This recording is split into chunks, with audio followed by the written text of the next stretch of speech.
Welcome to this very special edition of the KJ Masterclass Live, the show which ensures that you profit from your time spent here with experts, either through their industry insights, information, or simply learning from them. And today we have Dr. Joshua Caraballo. He's an industrial organizational psychologist, currently resides in Denver, Colorado. We'll be talking about to him about how one can transform adversity into strength. Welcome to the show, Dr. Joshua. Thank you so much, AJ. It's a pleasure to be here. You are welcome. Welcome to the show, Dr. Joshua. Welcome to India in this online form. And I'm sure not just in India, but a lot of people across the world will benefit from what we are going to talk about. As I said, we'll talk about how one can transform adversity into strength into their lives. So, but before we go to the topic, let's understand how you have done it for yourself in your life, Dr. Joshua. Let's understand a bit about your background, your journey, so that people know who they are listening to. Sure, absolutely. I'd be happy to. I live now in Denver. I was born in Staten Island, New York, and I lived for quite some time in South Florida. People who are familiar with the United States sort of landscape would probably understand those three very different places. I grew up in a very strict Jehovah's Witness household, and there's nothing inherently wrong that I'm trying to bring out in being in a highly religious household. However, once I started to figure out that I was a gay man, I realized that what I believed inside and how I identified was really against what I was being taught. So I had to square away my identity with being taught that a person that identified as I did and as I do would be destroyed in the Great Tribulation or Armageddon, as was taught to me. So, what that meant was that I was internalizing a lot of the negativity and hate that took place, and I didn't know how to process that. What I started to do as I got older was I started to self-medicate by utilizing drugs and alcohol.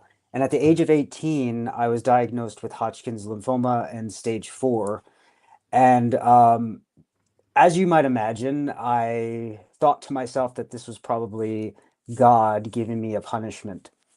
So you could probably imagine there was a lot of adversity in my life, and I don't say all of these things in order to gain some sort of sorrow from your listeners, but to really put things into perspective that we all come from different backgrounds, and sometimes the way that we are taught at a young age doesn't always vibe or align with who we are inside, and that can really create some destructive sort of patterns or behaviors that take place.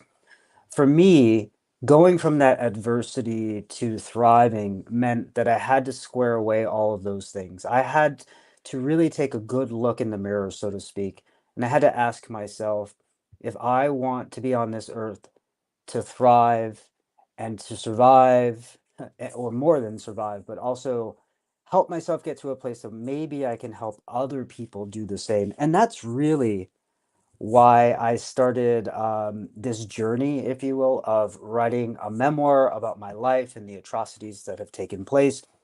But more than that, how I was able to clear the way to build more thriving in my life. And doing that and talking to people like yourself so that I could help those out there understand that they are not alone and that there is hope no matter how dark things get for you. Right, right, Dr. Joshua. So, how did you fight it out yourself? Initially, it looked difficult. It can look difficult for anyone. And then several people do not look at it in a positive manner for themselves and then uh, take different steps. How did you look the light at the end of the tunnel, middle of the tunnel, or wherever you were in the tunnel, and then start looking at life differently, better, looked at thriving? What was the motivation? How did it all begin for you? I want to understand so that people who are in similar places, they can also know that, okay, this is the place I am. This is the place where Dr. Joshua was once upon a time, and now look, this is a place where he's not talking about just himself, he's talking about spreading the message of positivity for, or for overcoming difficulties and thriving. Help us understand about that. Sure, absolutely. Well, I would tend to believe that all of us at some point in our lives will come across some sort of atrocity or adversity. It may not even be that bad. It might be something that has taken place in our past that doesn't rise to the level of an atrocity or adversity, but it's just something that we had to overcome in order to be in the place that we are now. And I think that's a universal truth of just being alive and being on this planet, if you will. For some people, they will have to endure a lot more than others. For example, myself, when I was making these really bad decisions, it ended in culminating in a prison sentence for myself. Now, I don't say that lightly, and I'm not proud of any of that. I've made a lot of mistakes in my life, but for me, having to go through such a negative experience where I was placed here in the United States into a cell and in a um, in an institution, if you will, where some of the worst individuals that exist in our society are housed, it put things into perspective for me. Now, I would venture to say that not all people have to go through similar circumstances as I did in order to get to the place where I am now. And I'm not a perfect person. I still have a lot of things to work on. But because of all of those experiences, negative and otherwise, I've had to put things into perspective. And the very first thing that I had to do was admit that there was an issue, that there was that I was not in the place where I needed to be in order to be the best person possible. Another thing that I had to do was really look deep down inside to myself and ask myself, what type of person do I want to be? And am I living out the very values that exist deep down inside of me, regardless of how many layers of muck, if you will, over the years have been clouding or just making it a lot more complex to reach those values? And so, my point here is that not everyone will look the same in terms of their journey and becoming better, but there are some mainstays, there are some universal truths, and it always starts with your relationship with yourself, really deeply falling in love with who you are, figuring out what your values are, and then figuring out ways to actualize those values in front of you. So, of course, that'll look different for everyone. But for people like myself who had to undergo a lot of different types of circumstances, I look back on those things and I say, what is it that I can learn and grow from? And during the time, I think it's also important to acknowledge that when you're going through these negative circumstances, it's not as easy. It's easier to talk about it and say what you can learn and grow from in hindsight when looking back. But when you're actually undergoing it, I think we all need to be okay with the fact that it is a very negative thing. It's not going to be clear where that light at the end of the tunnel is. But if you have just a little bit of hope, um, and some patience, and you're able to figure out a way to get through those horrible parts of your life, there will be an opportunity to see the light. There will be an opportunity to learn from those things. And then it's really on us to process that and figure out ways of becoming better. It's, again, easier said than done. You need a whole group of people who are supporting you. That's also an important element of it. And there's a whole host of other things that make us better. But what has really helped me was studying psychology. That's what I got my doctorate in. And I've utilized a lot of the models. So I highly recommend that people do seek out professional assistance in addition to the loved ones in your life that will help to support you and help you to realize what those values are. Because think about it, there's no such thing as a value that would bring you to a bad place. That's not how values are defined. So as long as you are in tune with those values, and that's how I actually define what authenticity is. It is looking deep down within yourself to find your values. And as I mentioned, to actualize those in your actions every single day so that your surroundings are actually aligning your inner values with your everyday circumstances. It's not always at 100%, but if you can try to find some semblance of doing that, that will open up the doorway for creating a lot more well-being in your life.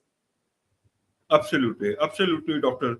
Joshua. So, this your education, industrial organizational psychologist, this help you, or other things help you. And for those people who are not, who do not hold this sort of a qualification, how can they build up this whole resilience and find strength during challenging times in their lives? Is there a process you can tell for such people? Absolutely, yes. And it's a great point because not everyone is going to be able to have the privilege of being formally trained in psychological principles. There is a model that I love talking about. It's called the trans theoretical model of behavioral change. To put it very plainly, it is a model of change that exists across the board that actually provides an opportunity to make changes that are longitudinal in nature so that it's not just something where, as an example, every year in January, a lot of times here in the United States, we make resolutions and then, it's kind of funny because just a few months later, those resolutions take a backseat. And for the most part, most people don't really follow through. There are exceptions to everything, though. But if you don't have this sort of foundation and understanding about how change works and how messy it is, then you could easily just give up on changes, especially if the change is something that is counter to the brain grooves, if you will, that you've created over time that have automated things so that it becomes so difficult to go against that. I'll give you an example. If you've brushed your teeth for a good portion of your life, as you get older, it becomes more and more embedded in your brain, those grooves, if you will. You probably have a dominant hand that you use to brush your teeth. Now, you're probably thinking to yourself, where are you going with this, Josh? Well, just bear with me for a moment. If you try to use your non-dominant hand to brush your teeth, you will find something will happen to you. You will become annoyed, irritated. You probably won't make it all the way through unless you really push yourself to do so. And what this is a small indication of what it's like to change as human beings. On the one hand, it's such a beautiful thing because our brain starts to automate things that we do all the time.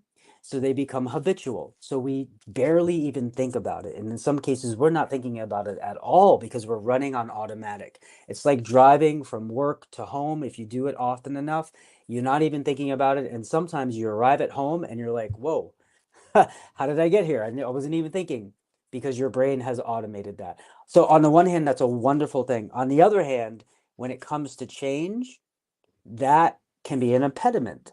So what we need to do is work extra hard to get beyond that part of it. Going back to the model, there are steps that you take. The beginning step is similar to what I had talked about before. You're going from a state of pre-contemplation to contemplation. All that means is that we're all in denial. Like you don't know what you don't know until you kind of bring it to your own attention and bring it to the forefront to where you're like, oh, wait a second, I've been doing this for quite some time, whether it's an addiction that you realize and you come to terms with that you need to change, or if something maybe a little bit smaller than that in terms of like maybe in your relationships you react or you get activated by some type of something that your partner does. And so your reaction isn't the best way to kind of show love to that person. And so you need to make an adjustment there, right?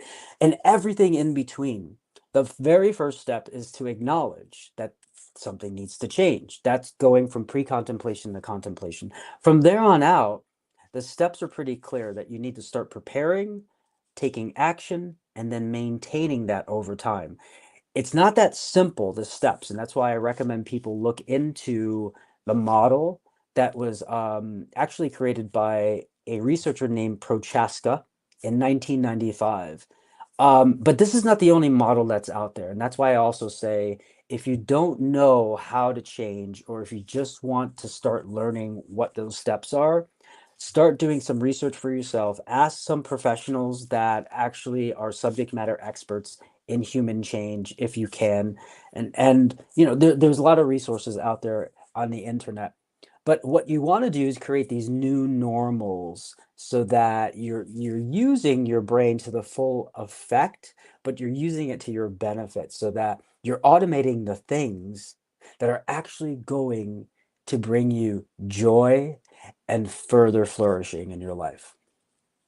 Absolutely, absolutely. It's very difficult to change. What about the role of the community? You talk about the role of support system, role of community here. So community, can it help us change, or can it become, can it give any support? Because communities or people are helpful, very aware of community around them, and they Right. think, okay, if they change, the community may not accept them the way Hmm. they are. Sometimes communities can be great support, sometimes they can be great impediments, really, in literal terms, also in terms of your mind also. So how should we then understand the role of community in our lives? What a great question. Thank you, AJ. And in my experience, I've had both. I've had communities that have uplifted me and supported me and helped me to thrive. And I've had communities that have done the opposite. And really, when I talk about this, I want to be careful because there is a community out there for just about everything that you believe in. And there are ways of, again, aligning your values to a community that will support those things so that you can thrive. Sometimes the very communities that are helping certain people thrive are also simultaneously not helping others thrive. I'll give you an example. So I go back to the Jehovah's Witness religion. There is, this might come across as maybe some people just might not align with what I'm about to say, but I think there's a proper time and place. There are people who are in the religion who are truly thriving. And as an example, my father is one of those people. He, like myself, grew up abusing drugs and alcohol, and he got into a lot of trouble in his life. And this religion gave him the structure that he needed to turn his life around and to be a better person. And I appreciate that. That very structure or community, if you will, was not something that I could thrive in. So I like to say the potion that created a beautiful effect for him was a poison for me. And I think it is okay to acknowledge that both can exist simultaneously. So that's why I say I want to be careful that I'm not trying to disparage religion. I'm not trying to disparage my family. They made decisions to where they found a community that was going to help them thrive and be the best people that they could. That very same community was not a community where I could thrive. And so once I realized that, so again, step one is to understand and realize, wait a second, this is not the community for me. And then the hard work becomes me trying to find out what and where those people are that can become my community. And it exists on many levels for me. So I'm a sober person, so I love the sober community for the most part. I love psychology, so I go around in circles of psychology and people who have had similar training to me. I'm also an artist. I love to write, I love to act, and so there's a whole community of people that are surround those activities. And so I can pick and choose the things that are going to work best for me and create my own semblance of a community. I think most people, unless you have a community that's already set where you don't have to worry about it, and that community just happens to align with your values and helps you to thrive, then you're good to go. But for someone like myself, I've had to create my own community over time. And I also like this last point that I'll make. Sometimes you're creating your community for the rest of your life, and that's okay. So it's not really a destination that you get to because as you grow older, your thoughts, your belief systems, your priorities could change. And so as a consequence of that, your way of thriving and the community that helps to assist you get to that place could also change as well. And all of that is great and wonderful and part of life. And so I accept all of that. Absolutely well explained, Dr. Joshua. And one thing I want to understand is the whole thing about self acceptance. We Hmm. are with ourselves all throughout our lives. We love each other many a times. We at least Yeah. know who we are to a great Hmm. extent. But when others start questioning you, we start questioning others, not Hmm. others, but ourselves. Yeah. We start questioning our acceptance to ourselves. Yeah. How do we make sure that we don't do this to ourselves? That we accept first ourselves as we are, and then take steps to deal with the issue at hand, how to address that Yeah. issue, whether right or wrong, for the others. How do we This do that? this is such a wonderful question. First, we have to understand who we are in order to know what grounds us, right? And that can change, like I said, over time. It doesn't change very much in terms of personality and belief systems, but it can. There can be major events in our lives that truly kind of like insert themselves and then create a new norm. In 2020, we all experienced something similar to that, to where we were facing a global pandemic and we had to square away a lot of things that we perhaps would not have if it wasn't for that. And in some cases, that was a blessing, and in some cases, it was not. It was a lot of turmoil that we had to endure.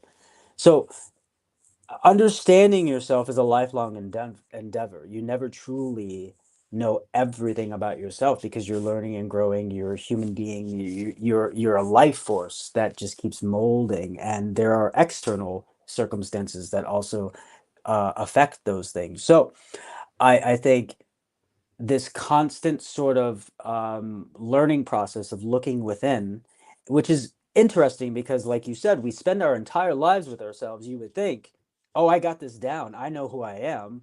But the fact of the matter is, you will still be learning things about yourself for the rest of your life.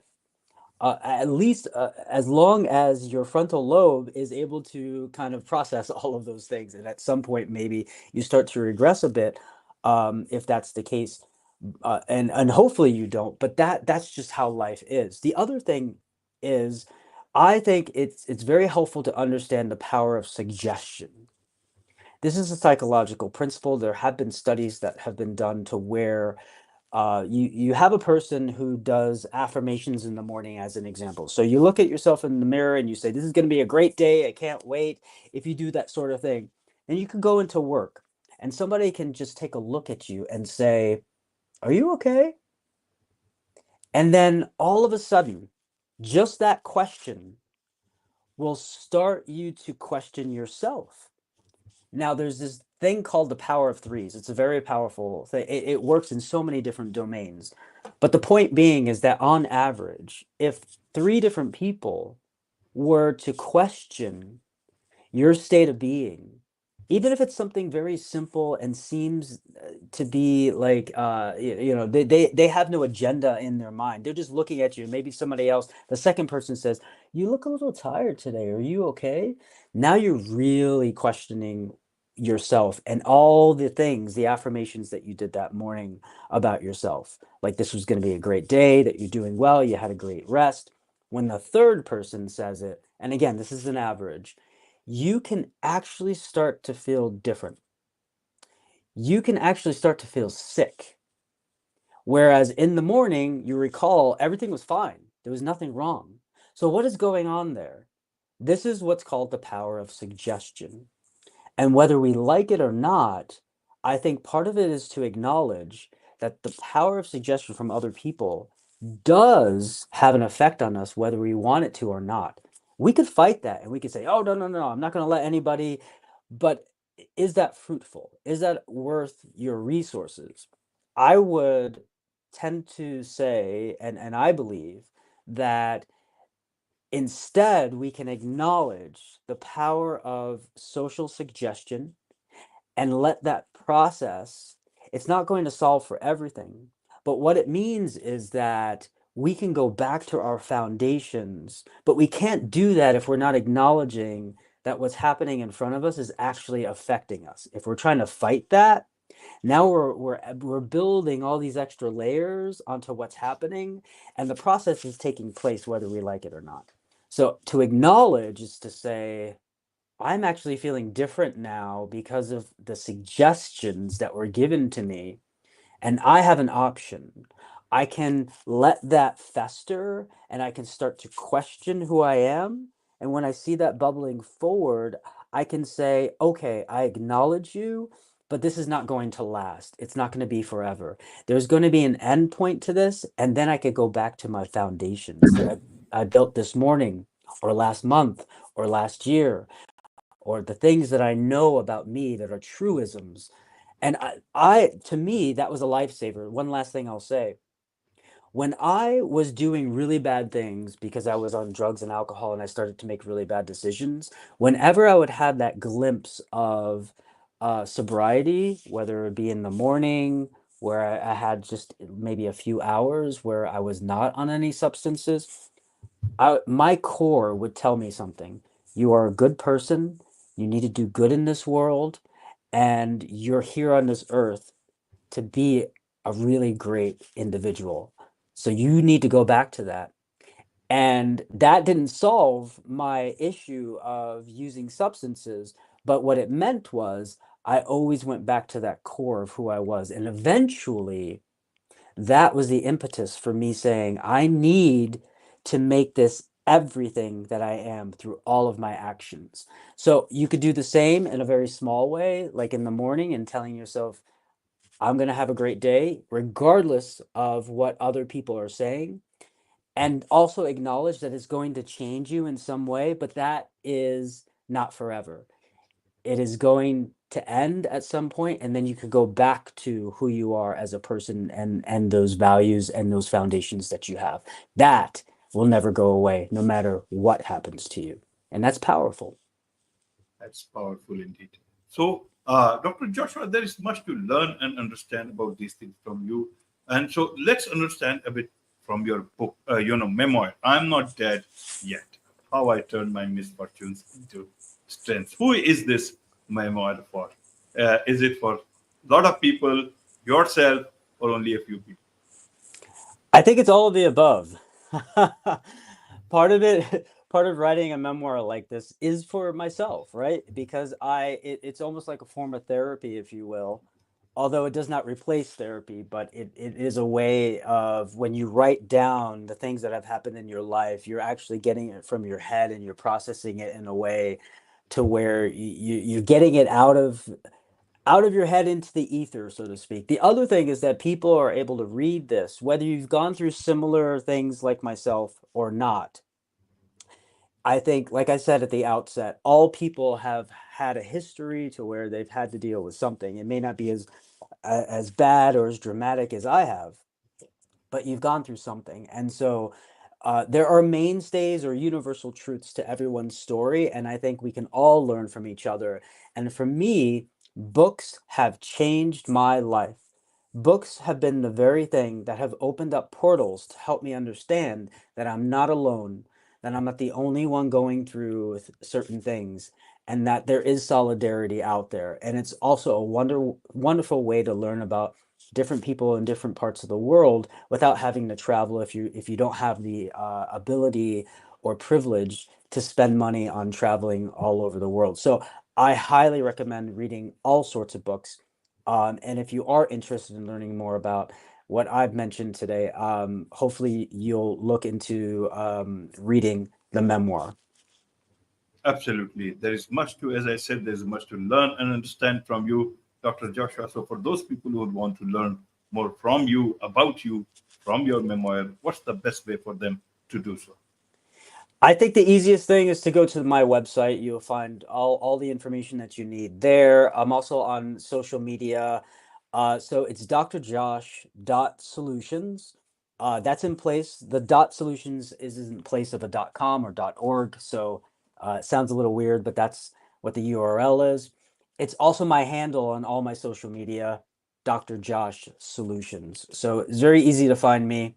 So I recommend you reach out if you want to chat further or take a look at the memoir that's out there. It's on all the major platforms. It's an audiobook, paperback, as well as ebook.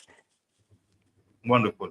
With this, it's a wrap on this very special edition of the KAJ Masterclass Live. Thank you so much indeed for joining us.